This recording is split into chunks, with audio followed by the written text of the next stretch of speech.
before you get all settled in and we chat about the tour, how are you? I'm all right, thanks, Andrea. A little nervous to be here today, but... Oh, don't be nervous. You're among friends, Not mine, isn't she?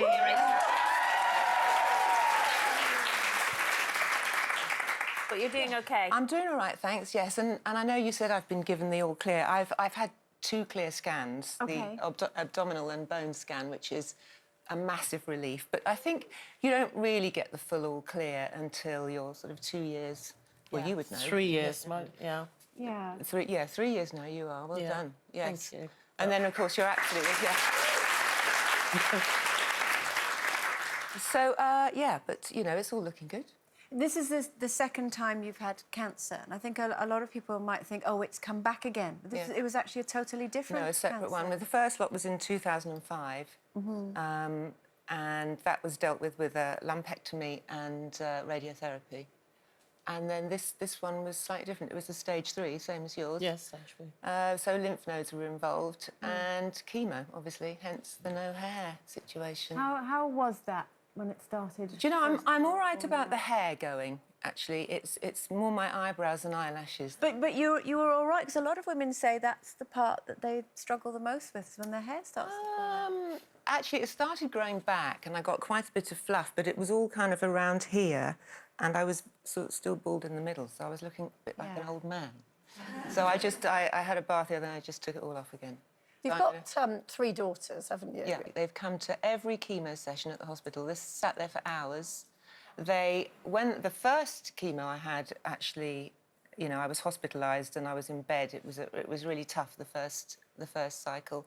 And they just did everything. They did all the cleaning and the cooking and the dog walking and the laundry, and they'd bring me up food on a tray, and it couldn't have been more attentive.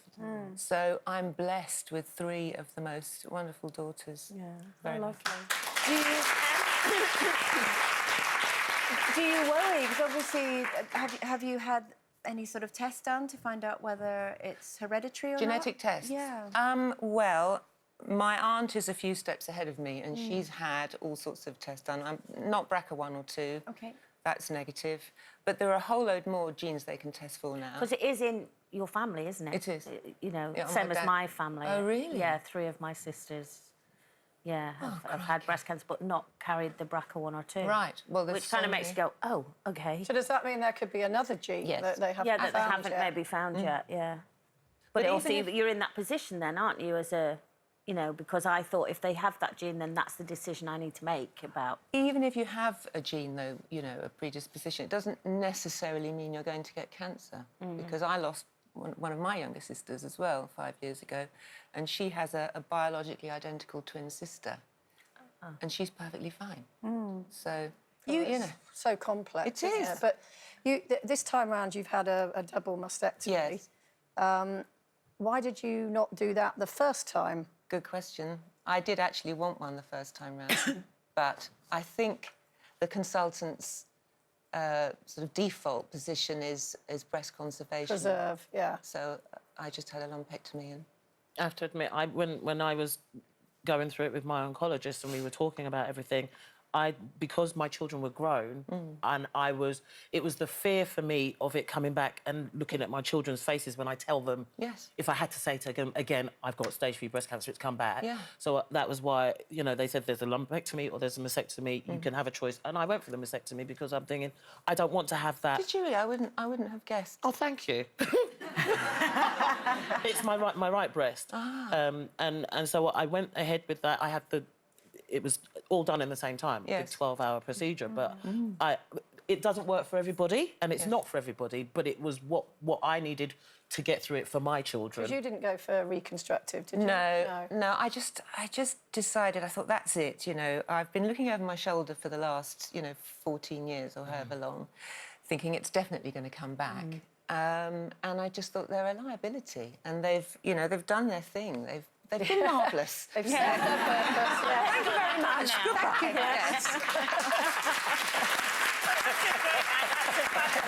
It sounds almost like you should have had a farewell tour for them. But Actually, speaking of tours, Well, I was just going to say You are that going on tour. I'm not just me. I'm going out with Julia Fordham and Judie Tzuke, who are like I'm massive fans of those. Yeah, So brilliant. it's a big dream. So we're going out in June, and I must be honest, it's what's kept me going throughout the whole treatment is going back on tour with the girls. So.